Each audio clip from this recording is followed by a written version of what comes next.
Shukrani. Unajua watu wengi wamesahau Mlima Kenya hii kwa mara ya kwanza Baba Raila Amolo Odinga alizoa kura zaidi ya milioni 1. Na ndio maana mliona nikipigia Uhuru Kenyatta asante.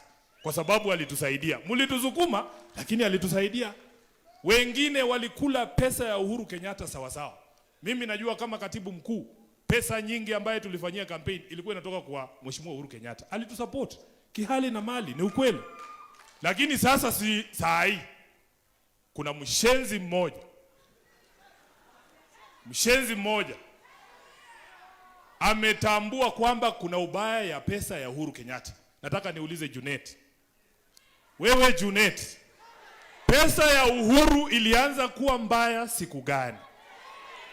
Siku ile ulikuwa unachukua hiyo pesa na hata yote hukuleta kwa chama. Ingine ulikula peke yako na mabibi yako. Siku ile tutaanza audit ya uchaguzi wa mwaka 2022. Ni vizuri umeanzisha hiyo debate, kila mtu aseme ile kazi alifanya 2022. Wewe ulikuwa unakula pesa ya Uhuru, badala ulipe agents, ukaacha hawa kina Wamunyoro wakatupiga 10-0. Saa hii tunalia huko nje. Kama sio wewe Junet, tungekuwa kwa serikali. So mimi huwezi nitisha bwana. Hawezi kunitisha. Wanasema Nairobi, ukipata sponsor mpya usianze kutukana ule alikutoa kwa bed sitter.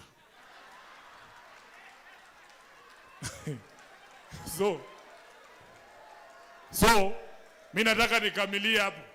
Niwaambie Mheshimiwa Gachagua, hakuna mtu ambaye ana uwezo ya kunifukuza ndani ya chama cha ODM. Wewe tulia tu. Sisi Waluya tunasema mkienda kuwinda mnyama ambaye amekuwa akikula kondoo, anakula kuku yako, amuendi wote kwa laini moja namna hii. Sijui kama mnanielewa? Mnanielewa? Wewe ingilia hii pande, akifikiria ni wewe, anasikia amepigwa mshale ya kifua. Anasikia mwingine amemshika shingo, mwingine amemshika mguu, kidogo kidogo fisi wapi? Chini. Kwa hivyo, mimi nataka mkae ngangari. Sisi ndani ya ODM tunaamini kile kitu baba alituambia.